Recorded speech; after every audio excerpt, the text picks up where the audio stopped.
जो जिस दिशा में बढ़ रहे हैं, जिस दिशा में हम बढ़ रहे हैं, उनका आप सबको एहसास होगा, नहीं होगा तो समझने का प्रयास करिएगा।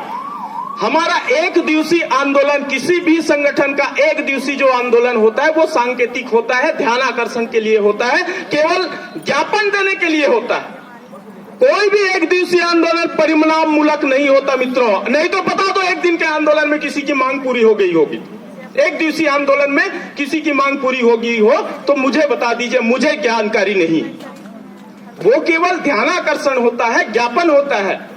और सबसे बड़ी जीत संगठन की ये हुई कि हमारे ध्यान आकर्षण जैसे सांकेतिक धरना प्रदर्शन पर मुख्यमंत्री जी डेलीगेशन करने के लिए तैयार हो गए, विवश हो गए। वो क्या है, आप 2000 खर्च करके 3000, कई साथी दूर दूर से आए, यही बात बोले, हमारा 4000 खर्चा हो गया, हमारा 5000 खर्चा हो गया। अरे भाई, उस 5000 को 4000 को खर्चा करने के लिए इसीलिए आ रहे थे कि मुख्यमंत्री बात करेंगे, सकारात्मक कुछ चीज मिलेगी, उसीलिए तो खर्चा करने आ रहे थे क्या?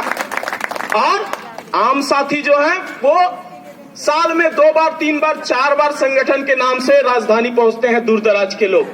लेकिन हम लोगों की यह है कि महीने में 2 बार 3 बार 4 बार हम लोगों को राजधानी आना पड़ता है। हम लोग अगर अपने खर्च का ब्यौरा देना चालू कर दें तो फिर सब लोग अपने अपने खर्च को गिनते रहें। तो इस प्रकार की छोटी छोटी बातों में उलझना नहीं है। मेरे कहने का मतलब ये है, छोटी छोटी बातों पे उलझना नहीं है, क्योंकि हम जिस लक्ष्य को लेकर चल रहे हैं मित्रों, इतना आसान होता ना तो संजय शर्मा पूरा करवा देता, वीरेंद्र दुबे पूरा करवा देता, केदार जैन पूरा करवा देता। क्यों वो अपने छत्र छाया, आपने इतना विराट जो नेतृत्व है उसको खत्म करने पे तुला होता? तो ये समझ लीजिए कि उन तीनों में औकात ही नहीं है इस मांग को पूरा कराने का। अब उस औकात को लेके चला है मनीष मिश्रा, जो इतने दूर तक आपका कदम बढ़ चुका है। अब एक दूसरे के टांग खींच के वो जो बढ़ा हुआ कदम है उसको पीछा लाना चाहते हैं। आपके ऊपर है, करिए जो करना चाहते हैं। सर, वेतन विसंगति का मेन सूत्रधार हुई संजय शर्मा, वीरेंद्र दुबे, वो सभी लोग जानते हैं। लेकिन पिछली चीजों को दरकिनार करके सहायक शिक्षक एकजुट हुए हैं, हमारा कदम आगे बढ़ा है और कमेटी बनी। कई लोग ये बोलते हैं कमेटी, अरे कमेटी बनी है, ठीक है, उसका निर्णय नहीं आता, लेकिन आंदोलन का एक पड़ाव है, संगठन को बात करने का एक पड़ाव है। कमेटी बनी, उसका निर्णय नहीं आएगा, फिर दूसरी बातें सोचेंगे, हमारी रणनीति तैयार होगी। तो भाई, इन सभी चीजों में उलझना नहीं है, सुलझना है। किसी को झुकाना नहीं है, किसी से लड़ना नहीं है, किसी को लड़ाना नहीं है। बस चरैवेती चरैवेती चरैवेती चलते रहे और नेक उद्देश्य के साथ चलते रहे। मैं आप सभी से करबद्ध निवेदन करना चाहूंगा कि अगर संगठन है तो संगठन जैसा रहे, अगर पदाधिकारी हैं तो पदाधिकारी अपने गरिमा और मर्यादा को याद रखें, तब तो संगठन चलेगा। नहीं तो सुखनंदन भाई जो बोले हैं, जो 5 तारीख के मंच पे घटित हुए हैं, अगर हम लोगों ने जो किया वो गलत है, हम लोगों ने जो किया वो महान पाप है या अधर्म है या हम लोग गद्दार हैं, तो मैं उन साथियों को आमंत्रित करता हूं जो हमसे और अच्छा कर सकते हैं, उनको भी आमंत्रित करते हैं। क्योंकि उद्देश्य हमारा एक है, वेतन विसंगति। जो हमसे अच्छा करके जल्दी वेतन विसंगति दूर करवा दे, हम तो चरण वंदन करते हैं, फूलों से लाद देंगे, पैर पड़ लेंगे, दंडवत हो जाएंगे मित्र।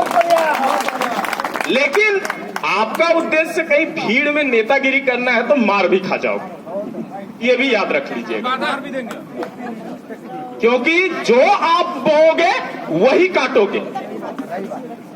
जिस चीज को आप बोओगे वही काटोगे मित्रों। इसलिए ऐसा माहौल मत बनाओ कि लोग अविश्वास पे चलना चालू कर दें।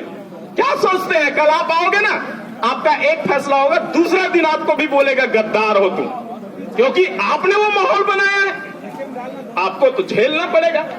अरे लीडर वो है जो समूह को अपने विचारधारा की ओर ले चलता है, नेतृत्व करता वो है जो भीड़ को सही दिशा में ले जाने का काम करता है। कुछ साथी ऐसे जो भीड़ के साथ पीछे पीछे चलते तो काहे का नेतृत्व करता है यार, किस चीज का नेता बन गए? भीड़ का ना तो शक्ल होता है ना ही विचार होता है, इसलिए विचार देने वाला लीडर होता है। एक अच्छे लीडर बने, विचार के साथ चले और जो संगठन का अनुशासन है उस अनुशासन के साथ चले। निश्चित तौर पर जो गलत करता है आपको आलोचना और समालोचना करने का एक मंच होता है, इस प्रकार की बैठक, उन बैठकों में आलोचना समालोचना करिए। अगर कोई नाकाबिल लगता है उनको बाहर करिए या उनको निलंबित करिए, कोई दुख और दर्द नहीं। आज अगर इस मंच से, मैं भी डेलीगेशन में था, आज इस मंच से मुझको निकाला जाएगा तो मैं हाथ जोड़ के उस आदेश को स्वीकार करूंगा। लेकिन उलूल जुलूल फालतू भेड़िया धसान टाइप वाला काम मत करो, क्योंकि इससे संगठन का भला नहीं होगा, न सहायक शिक्षकों का भला होगा। इस चीज को बस ध्यान में रखेंगे। बस ज्यादा कुछ नहीं बोलूंगा।